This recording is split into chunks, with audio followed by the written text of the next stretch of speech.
po kasi si Insurrecto, lawyer mga at kababayan. nagtuturo rin ako sa law at ang tinuturo ko pa naman constitutional law. At ang subject ko na hinahawakan ngayon constitutional law to Bill of Rights. At human rights lawyer din ako.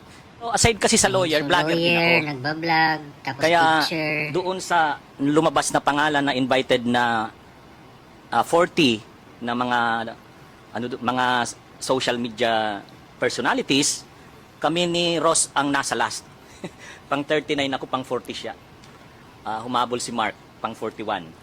So, unang-una, yung mga estudyante ko nagtatanong, Attorney, invited ka doon, mga fake news daw, pinapatawag, mga fake news peddlers.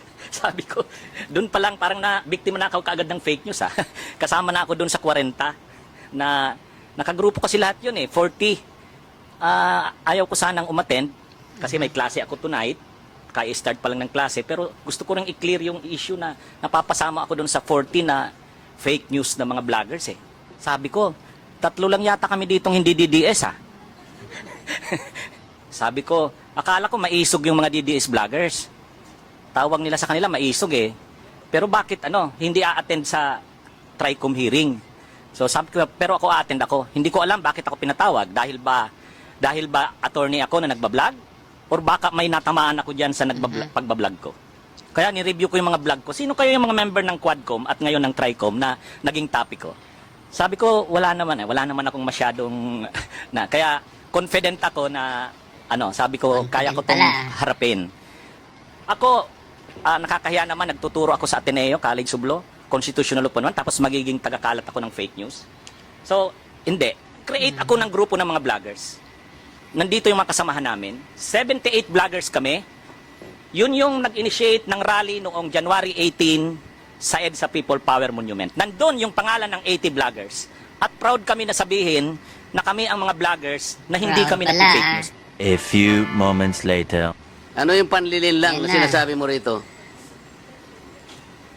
Marami na po kasi akong naging hindi ko ano yung particular na Ito pakikita ko sa'yo, ayan hindi ko po alam kung anong particular doon na Attorney, gumawa ka ng vlog. yes po, ako pong Responsibilidad mo sa public ito, lalong-lalo na yung naniniwala sa'yo. Hindi ako maniwala kung paano mo silang napaniwala. Pero itong sinabi mong ito, may pakulo ako at panlilin lang. Ito yung sagutin mo. Hindi ako naniniwalang hindi mo naaalala ito. Mr. Chair, Ay, Mr. Chair. Actually po, doon yata yan sa rally ng Iglesia ni Cristo na naging subject din ako po ng programa ninyo sa yung 20 kasama Honorable Congressman Marcoleta. Ako po yung naging subject nyo doon ni Saganang Mamamayan. Kasi ako yung nag-comment na sabi ko, dapat yung Iglesia ni Cristo kung talagang malaki yung mobilization nila, doon nila gawin sa Luneta, huwag sa Liwasan. Yun yung kasi, pag sa Liwasan Attorney, kasi huwag mong nililihis ang usapan. Ang Hindi, yun po pinag-usapan yung panlilin lang na sinasabi mo at pakulo.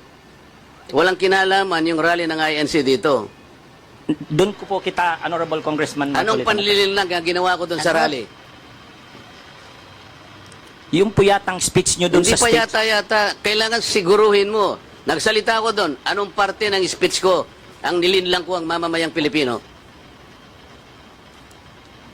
Honorable Congressman Marcoleta, yung reaction ko po yata, yung speech nyo po doon sa Ano stage. nga, kung alam mo yung speech ko, ano yung panlilin lang doon? Tingnan ko po dito sa kung ano yung... na. Ang dami ko na po kasing naging content tungkol No, sa inyo. hindi ganun. Ako po kasi, lawyer, at nagtuturo rin ako sa law, at ang tinuturo ko pa naman, constitutional law. At ang subject ko na hinahawakan ngayon, constitutional law to Bill of Proud Rights. pa siyang teacher At human siya. rights lawyer din ako. Ateneo, no? Kaya itong dito, pinag-uusapan, malapit ito sa advocacies ko. Pero aside kasi sa Ikaw lawyer, na. vlogger din ako. Kaya doon sa lumabas na pangalan na invited na 40 na mga social media personalities, kami ni Ross ang nasa last. Pang 39 ako, pang 40 siya. Humabol si Mark, pang 41. So, unang-una, yung mga estudyante ko nagtatanong, Attorney, invited ka doon, mga fake news daw, pinapatawag, mga fake news peddlers. Sabi ko, Tawa-tawa doon pa ka lang, pa, parang biktima na ako kaagad ng fake news Kasama na ako doon sa 40 na nakagrupo kasi lahat yun 40. Ayaw ko sanang umattend kasi may klase ako tonight. kaya start pa lang ng klase, pero gusto ko rin i-clear yung issue na napapasama ako doon sa 40 na fake news na mga vloggers eh. Kaya nag-ano akong umattend dito. Pero hindi ko rin alam bakit ako in-invite. Sabi ko, 3 lang yata kami ditong hindi DDS ha. Kaya sabi ko, hindi a-attend yung mga yan. Actually, nag-vlog ako kagabi sa kaninang umaga. Sabi ko, akala ko maisog yung mga DDS vloggers. Tawag nila sa kanila maisog eh. Pero bakit hindi a-attend sa TRICOM hearing? So sabi ko, pero ako a-attend ako. Hindi ko alam bakit ako pinatawag. Dahil ba attorney ako na nagbablog? Or baka may natamaan ako dyan sa pagbablog ko? Kaya ni-review ko yung mga vlog ko. Sino kayo yung mga member ng Quadcom at ngayon ng TRICOM na naging topic ko? Sabi ko, wala naman akong masyadong kaya confident ako na Confident ka kasi sabi ko, kaya ko tinitira tong mo mga harapin. Duterte. Ako, nakakahiya naman, nagtuturo ako sa Ateneo, College of Law, Constitutional Law po naman, tapos magiging tagakalat ako ng fake news. So, hindi. Create ako ng grupo ng mga vloggers. Nandito yung mga kasamahan namin. 78 vloggers kami. Kayo yung nasa EDSA. Yun yung nakaraan. nag-initiate ng rally noong January 18 sa EDSA People Power Monument. Nandun yung pangalan ng 80 vloggers. At proud kami na sabihin na kami ang mga vloggers Wow. na hindi kami nagpi-fake news. Attorney, abogado ka pala na nagtuturo sa Ateneo. At sinasabi mo, ang diferensya ng private Yan sa si Congressman Marcoleta. public figure. Pagka public figure ay hindi basta-basta. Kahit nabirahin mo, parang may lisensya ka na. Parang ganun sinasabi mo. Pero pag private,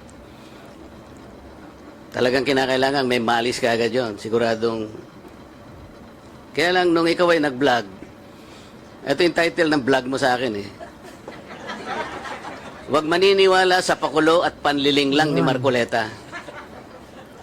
Ano ang panliling lang ko, attorney?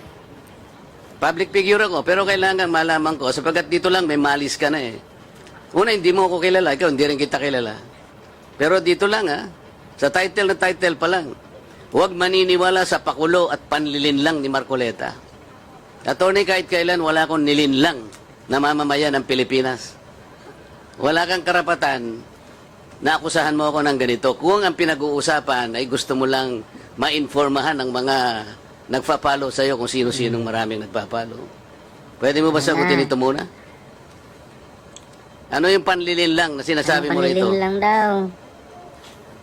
Marami na po kasi akong naging hindi ko ano yung particular na Ito pakikita ko sa'yo, ayan hindi ko po alam kung anong particular doon na Attorney, gumawa ka ng vlog. yes po, ako po Responsibilidad mo sa public ito, lalong-lalo na yung naniniwala sa'yo. Hindi ako maniwala kung paano mo silang napaniwala. Pero itong sinabi mong ito, may pakulo ako at panlilin lang. Ito yung sagutin mo. Hindi ako naniniwalang hindi mo naaalala ito. Ano ka ngayon? Mr. Chair? Mr. Chair? Actually po, doon yata yan sa rally ng Iglesia ni Cristo na naging subject din ako po ng programa ninyo sa yung dalawang pong kasama Honorable Congressman Marcoleta. Ako po yung naging subject nyo doon ni Saganang Mamamayan. Kasi ako yung nag-comment na sabi ko, dapat yung Iglesia ni Cristo kung talagang malaki yung mobilization nila, doon nila gawin sa Luneta, huwag sa Liwasan. Yun yung kasi, pag sa Liwasan Attorney, kasi sa... huwag mong nililihis ang usapan. Ang Hindi, yun po pinag-usapan yung panlilin lang na sinasabi mo at pakulo. Walang kinalaman yung rally ng INC dito. Doon ko po kita, Honorable Congressman Anong Marcoleta. panlilin lang ang ginawa ko doon sa rally? Makasagot. Yung po yatang speech nyo doon Hindi sa pa speech... yata, kailangan siguruhin mo. Nagsalita ako doon, anong parte ng speech ko ang nilinlang ko ang mamamayang Pilipino? Honorable Congressman Marcoleta, yung reaction ko po yata, yung speech nyo po doon sa Ano stage. nga, kung alam mo yung speech ko, ano yung panlilinlang doon? Tingnan ko po dito sa ano ko, kung ano yung... Ang dami ko na po kasi naging content tungkol sa inyo. Hindi ganun. Ako kapag sinabi ko, alam ko ang pinagbabasihan ko. Kahit matagal na yon, maaalala ko. Pag nilinlang ako ng isang tao, alam ko. Problema sa inyo, hindi ko nilalahat ng vloggers, Ako, hindi ko minamasama yung vlogs. Yan ay part ng ating free speech. Expression. At yan ay ginagaranti ng ating saligang batas. Totoo naman na kapag public figures, hindi dapat balat sibuyas. Hindi kagaya ng balat sibuyas ni Kong Barbers, alam ko yan. Pero hindi nangangahulugan Kailangan i-establish ninyo. I-establish mo. Ikaw ay abogado pa rin, kagaya na sinasabi mo, nagtuturo ka pa sa isang reputableng institusyon. At pagkatapos, tinatanong ko lang ngayon, ikaw ang nagbablog, oh. Basta po tungkol po talaga yung naging topic ko po kayo tungkol dun sa rally ng Ano ANC. nga yung sinabi ko sa rally na naninlang ako ng Pilipino? Wala ka man lang maisip? Ito yung uri mo na hindi kailangan talagang nagbablog, eh. Nami-mislead mo yung mga tao, nililinlang mo yung mga tao. Ang dahilan ay hindi mo man lang masabi kung ano yung aking mga panlilinlang na sinasabi mo rito. Pakulo at panlilinlang. Kasi Duterte ka eh. Hindi ganyan yung mga vloggers na kilala ko. Yung mga vloggers umaatake rin sa akin, pero hindi ako balat sibuyas. Sapagkat may basihan ang kanilang sinasabi. Yung pinag-uusapan siguro namin dito. Gusto nila niyang tingnan siguro kung ano yung mga seeds ng mga aming pinag-uusapan dito. Hindi ako balat sibuyas, pero ito, wala akong makitang panlilinlang na ginawa ko sa ating mamamayan. Ikaw, ang lakas ng loob mo na mag-vlog. Abogado ka pa naman. Ngayon. O ano? Gusto panoorin ko po mamaya itong ano kung ano yung Yan ang hirap sa atin, specific Mr. Chair, eh. ano po kasi Isip-isipin mo, bigla ka na lang gagawa ng isang vlog na ngayon ay tatanungin kita ng diretso, wala ka man lang masabi, kahit isang panlilin lang. At ang inaakala mo, baka sakaling doon sa rally. Ibig mo sabihin, naharap ako sa rallyng pagkalaki-laki para manlinlang lang ako ng mamamayang Pilipino? Hindi ka karapat dapat na abogado, eh. Hindi ka dapat magturo sa Ateneo. Hindi ka dapat magturo daw. Sinasabi ko sa iyo ngayon. Ako hindi ko inaukusahan ng mga vloggers. Kahit masasakit ang sinasabi nila, ngunit merong basihan. Meron silang pinagmumulan na basihan. Kamukha nung isang vlogger, Mr. Chair. Nakita niya yung isang tarpaulin, isang billboard na na-install doon sa SLEX.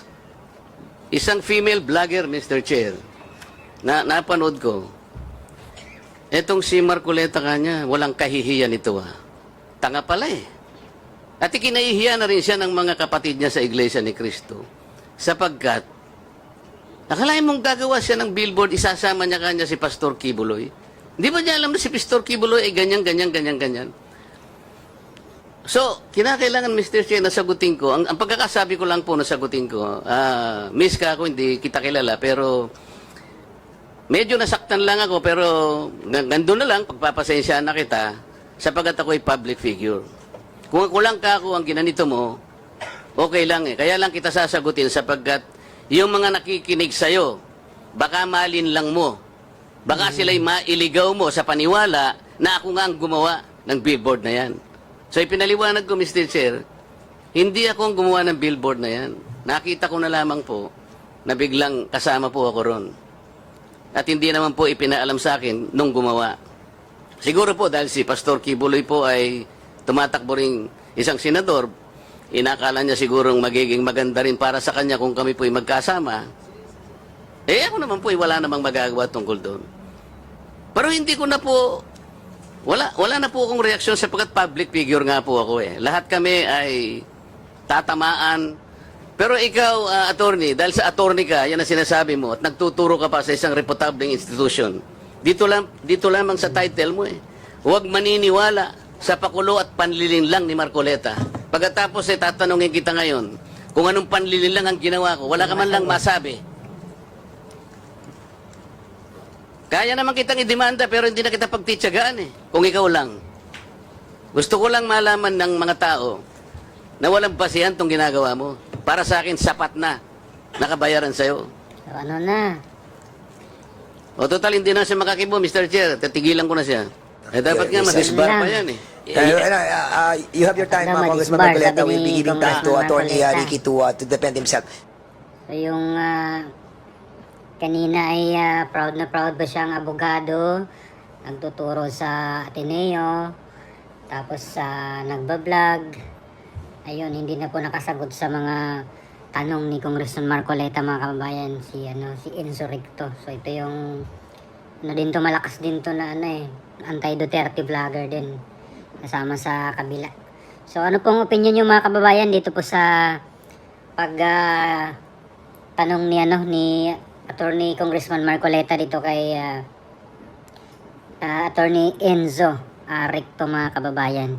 So comment down below po, mga kababayan, no, kung ano po yung mga opinion ninyo dito sa ginawang hearing kahapon. At yun nga ay hindi nga po pumunta doon yung 40 na mga pro Duterte, no, na mga supporters at vloggers. Instead nagpunta po sila sa sa Supreme Court. So comment down below. Maraming salamat po sa inyong pagsubaybay. Please don't forget to subscribe po dito sa ating channel. Bye bye po, mga kababayan.